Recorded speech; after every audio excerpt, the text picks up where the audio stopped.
लेकिन जब बात आती है ग्रुप की तर्जुमानी की और बात आती है जब हक़ाइक़ बयान करने की, तो मैं कभी भी कोई डंडी नहीं मारूंगा, मैं हक़ाइक़ बयान करूंगा। इतनी न बढ़ा पाके दामन की हकायत, आप खुद जानते हैं। कल तक ये अपने जलसों में कहते थे कि हमने लोगों को मरवाया भी है, कुटवाया भी है, लिटाया भी है, हमने बाजू मरोड़ के अपने फैसले कराए हैं, हमने वोट लिया उनसे बाजू मरोड़ के, हमने थाना कचहरी को इस्तेमाल किया, हमने फ़लाँ किया, फ़लाँ पे झूठा पर्चा दर्ज कराया, फ़लाँ के साथ ये किया, फ़लाँ के साथ ये किया। भाई अब अगर तुम माफ़ी मांगने पर आ गए हो, अब अगर तुम ये कहने पर आ गए हो कि मैंने पिछले 10 साल से कोई थाना कचहरी की सियासत नहीं की, तो इसमें सारा क्रेडिट अल्हम्दुलिल्लाह अवामी खिदमत की क़यादत को जाता है कि यार आप कहते थे कि मैं मत्थे रंग दियांगा और वो आपके बारे में गलीज़ ज़ुबान इस्तेमाल करते थे। तो अब हमें बताएं कि आपने मत्थे रंगने का दावा क्यों किया था।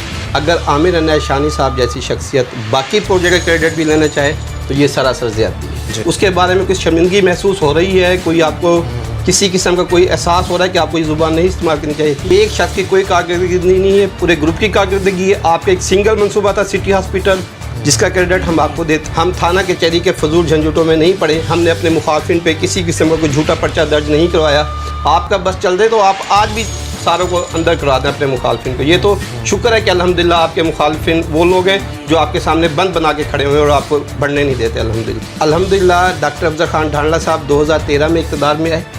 2013 की पहली स्पीच आप उनकी कौमी असम्बली के इजलास में उठा लें। उसने थल यूनिवर्सिटी की बात की, उसने अपने इलाके की महरूमी की बात की, उसने थल के काश्तकारों की बात की, उसने थल के बेआबाद ज़मीनों का बात करने की बात की, उसने थल के डेवलपमेंट की बात की, उसने कच्चे के बंद की बात की, कच्चे को डेवलप करने के हवाले से बात की, उसने शहर की बात की, उसने सनतों की बात की, उसने चकूक में तरक्की की बात। किसी किस्म ये नहीं, जब इंसान इकट्ठा चल होता है वो ग्रुप वर्क होता है, किसी एक शख्स का उसमें कोई क्रेडिट नहीं है। रशीद अकबर खान साहब, आप मुझे ये बताएं कि आपने ये जो सीवरेज का मंसूबा था जिसमें 85 करोड़ रुपया डॉक्टर मोहम्मद अफजल खान ढांडला साहब ने मुझे दिया था अपने फंड से, ये आपने 5 साल तक क्यों रुकवा के रखा।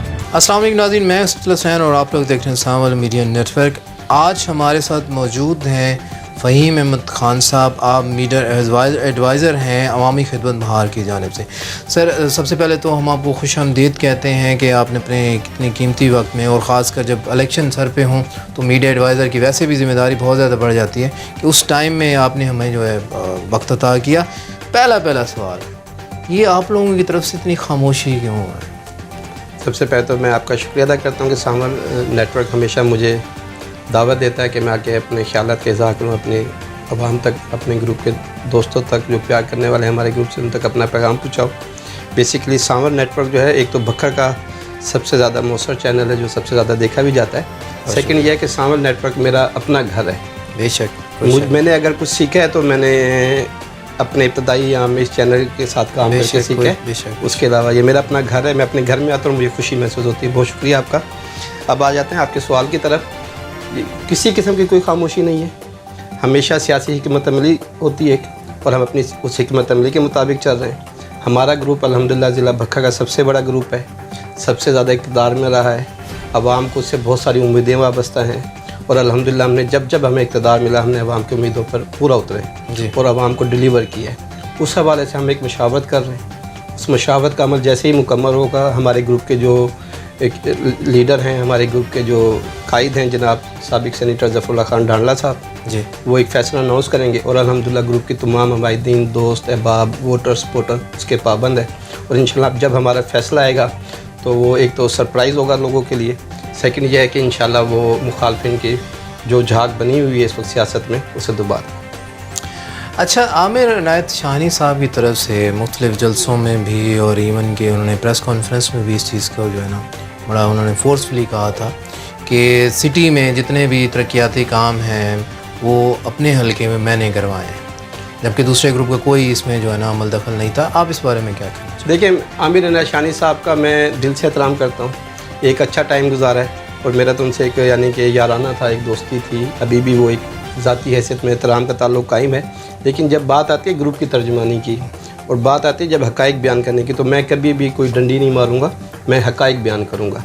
मैं हमेशा कहता हूं कि जो सिटी हॉस्पिटल बना है ये आमिर अनायत शानी साहब का मंसूबा था और आमिर अनायत शानी साहब ने इसे पाया तक पहुँचाया। इसका क्रेडिट हमें आमिर अनायत शानी साहब को देना चाहिए। लेकिन अगर आमिर अनायत शानी साहब जैसी शख्सियत बाकी प्रोजेक्ट का क्रेडिट भी लेना चाहे तो ये सरासर ज़्यादती है जी। ठीक है, अल्हम्दुलिल्लाह डॉक्टर अफजल खान ढांडला साहब 2013 में इक़्तिदार में आए। 2013 की पहली स्पीच आप उनकी कौमी असम्बली के इजलास में उठा लें। انہوں نے تھل یونیورسٹی کی بات کی, اس نے اپنے علاقے کی محرومی کی بات کی, اس نے تھل کے کاشتکاروں کی بات کی, اس نے تھل کے بے آباد زمینوں کا بات کرنے کی بات کی, اس نے تھل کے ڈیولپمنٹ کی بات کی, اس نے کچے کے بند کی بات کی, کچے کو ڈیولپ کرنے کے حوالے سے بات کی, اس نے شہر کی بات کی, اس نے صنعتوں کی بات کی, اس نے چکوک میں ترقی کی بات کی. ٹھیک ہے, الحمدللہ ہمارا گروپ جو ہے اس نے کام کرائے. کسی قسم یہ نہیں, جب انسان اکٹھا چل ہوتا ہے وہ گروپ ورک ہوتا ہے, کسی ایک شخص کا اس میں کوئی کریڈٹ نہیں ہے. اور پھر سب سے بڑی بات یہ کہ وہ عجیب آدمی ہیں, یعنی کہ اتنی بڑی پوسٹ پہ رہتے ہیں. میں تو حیران ہوں ان کی اپروچ پہ کہ بھئی آپ سب سے پہلے تو جو آپ کا حق بنتا ہے آپ یہ پوچھیں کہ ہاں بھئی رشید اکبر خان صاحب آپ مجھے یہ بتائیں کہ آپ نے یہ جو سیوریج کا منصوبہ تھا جس میں 85 کروڑ روپیہ ڈاکٹر محمد افضل خان ڈھانڈلا صاحب نے مجھے دیا تھا اپنے فنڈ سے, یہ آپ نے 5 سال تک کیوں رکوا کے رکھا؟ آپ اب میرے ساتھ ووٹ مانگنے کے لیے جا رہے ہیں, مجھے بتائیں کہ اس رکوانے کی وجہ کیا تھی. ٹھیک ہے, پھر ان کے ووٹر سپورٹر کو بھی چاہیے وہ ان سے سوال کریں کہ یار آپ کہتے تھے کہ میں متھے رنگ دیاں گا اور وہ آپ کے بارے میں غلیظ زبان استعمال کرتے تھے, تو اب ہمیں بتائیں کہ آپ نے متھے رنگنے کا دعویٰ کیوں کیا تھا. نوانی گروپ کے ووٹر سپورٹر ان سے پوچھیں, اور جو شانی گروپ کے ووٹر سپورٹر ہیں وہ ذرا ان سے پوچھیں کہ ہاں بھی آپ غلیظ زبان جو استعمال کرتے تھے اس کے بارے میں کچھ شرمندگی محسوس ہو رہی ہے, کوئی آپ کو کسی قسم کا کوئی احساس ہو رہا ہے کہ آپ کو یہ زبان نہیں استعمال کرنی چاہیے تھی. باقی جب آپ کارکردگی بیان کرتے ہیں تو خدا را ایک شخص کی کوئی کارکردگی نہیں ہے, پورے گروپ کی کارکردگی ہے. آپ کا ایک سنگل منصوبہ تھا سٹی ہاسپٹل جس کا کریڈٹ ہم آپ کو دیتے ہیں, لیکن تھل یونیورسٹی ہو گئی, بکھر شہر کی سیوریج ہو گئی, وابڈا ہو گیا, صحت ہو گئی, تعلیم ہو گئی, پولیس ہو گئی, باقی ڈپارٹمنٹ میں جتنا بھی کام ہوا ہے وہ گروپ ورک تھا. اس میں میکسیمم جو کردار تھا وہ ایم این اے کا ہوتا ہے, اور ایم این اے نے وہ اپنا کردار بھرپور طریقے سے نبھایا ہے. جی اچھا, فہیم صاحب یہ بتائیے گا کہ آپ کی طرف سے مختلف پریس کانفرنس میں بھی اور بیانوں میں بھی ایک الزام عائد کیا جاتا ہے مخالف گروپ کے اوپر کہ جناب انہوں نے تھانہ کچہری کی جو سیاست ہے اس کو فروغ دیا ہے, غنڈہ گردی کی سیاست کو فروغ دیا ہے. تو کل اگرچہ گزشتہ دنوں بلکہ ایک کٹ میں انہوں نے اس چیز کی نفی کی ہے, آپ کیا کہنا چاہیں گے؟ دیکھیں وہ ایک شاعر کا مجھے ایک مصرع یاد ہے, اتنی نہ بڑھا پاکیے دامن کی حکایت. ٹھیک ہے, تو یہ آپ خود جانتے ہیں, کل تک یہ اپنے جلسوں میں کہتے تھے کہ ہم نے لوگوں کو مروایا بھی ہے, کٹوایا بھی ہے, لٹایا بھی ہے, ہم نے بازو مروڑ کے اپنے فیصلے کرائے ہیں, ہم نے ووٹ لیا ان سے بازو مروڑ کے, ہم نے تھانہ کچہری کو استعمال کیا, ہم نے فلاں کیا, فلاں پہ جھوٹا پرچہ درج کیا, فلاں کے ساتھ یہ کیا, فلاں کے ساتھ یہ کیا.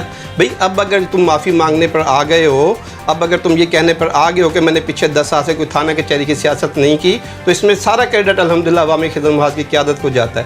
اس عوامی خدمت محاذ کی قیادت کو جاتا ہے جو ہمیشہ سے جب سے سیاست میں آئی ہے اس نے سیاست کو ہمیشہ خدمت کا درجہ دیا اور ہمیشہ اپنی شرافت کی وجہ سے سیاست میں اس نے شرافت کو پروان چڑھایا. ہم نے الحمدللہ عوام کو ڈیلیور کیا, عوام کو شعور دیا, عوام کو اس کا حق لینا سکھایا. ہم تھانہ کچہری کے فضول جھنجھٹوں میں نہیں پڑے, ہم نے اپنے مخالفین پہ کسی قسم کا کوئی جھوٹا پرچہ درج نہیں کروایا. ہمارے پاس جو شخص مظلوم آیا ہے ہم نے بغیر اس سے یہ دیکھے کہ اس کا تعلق کس گروپ سے, اس مظلوم کی ہم نے حمایت کی ہے. تو الحمدللہ آج عوام آپ سے یہ کہلوانے پر مجبور ہے کہ آپ کہیں کہ تھانہ کچہری کی آپ نے سیاست نہیں کی. یہ آپ کا بس چل دے تو آپ آج بھی ساروں کو اندر کرا دیں اپنے مخالفین کو. یہ تو شکر ہے کہ الحمدللہ آپ کے مخالفین وہ لوگ ہیں جو آپ کے سامنے بند بنا کے کھڑے ہوئے ہیں اور آپ کو بڑھنے نہیں دیتے الحمدللہ. جی اچھا, آنے والے الیکشن میں عوامی خدمت محاذ کی جانب سے منفیسٹو کیا ہوگا, لائحہ عمل کیا ہونا ہے, منشور کیا ہوگا؟ دیکھیں الحمدللہ عوامی خدمت محاذ ضلع بکھر کا سب سے بڑا گروپ ہے اور وہ گراس روٹ لیول تک پہ کام کرتا ہے. عوام کی نبض پہ ہماری قیادت کا ہاتھ ہے. الحمدللہ 2013 میں جو ہم نے منشور دیا اس پہ عمل کر کے دکھایا, 2018 کے الیکشن میں جو ہم نے منشور دیا اس پہ عمل کر کے دکھایا, اور انشاءاللہ 2024 میں جو ہم منشور دیں گے اس پہ بھی عمل کر کے دکھائیں گے. اور ایسا نہیں ہے کہ ہمارا منشور صرف ہوا کا ایک تیر ہوگا, الحمدللہ ہم جو کہتے ہیں اس پہ عمل کر کے دکھاتے ہیں. آپ کو چند ایک دن میں ایک پریس کانفرنس کے ذریعے بتایا جائے گا کہ انشاءاللہ ہم نے پچھلے 10 سال میں کیا کچھ کیا, ہمارا منشور یہ تھا, اس پہ اتنا فیصد عمل کیا, اور اب اگلے 5 سال کے لیے ہم جو منشور دینا چاہتے ہیں کیا منشور ہے, اس پہ ہم کتنا عمل کریں گے انشاءاللہ. بہت شکریہ. یہ تھے فہیم احمد خان صاحب جو ترجمان ہیں, میڈیا ایڈوائزر ہیں عوامی خدمت محاذ کی جانب سے, جو کہ امید ظاہر کر رہے تھے کہ جیسے سابقہ ادوار میں عوامی خدمت محاذ کی جانب سے ترقیاتی کام کیے گئے ہیں, عوام کی فلاح و بہبود کے لیے کوششیں کی گئی ہیں, تو آئندہ بھی اس عمر کو آئندہ الیکشن کے لیے جاری ساری رکھیں گے. میں اسد اللہ حسین انشاءاللہ آئندہ کسی اور پروگرام میں کسی اور شخصیت کے ساتھ حاضر ہوں گے. جیسے بابا جی کہتے ہیں اللہ تعالیٰ آپ کو آسانیاں عطا فرمائے اور آسانیاں تقسیم کرنے کے شرف عطا فرمائے. آمین. اجازت دیجیے. اللہ حافظ.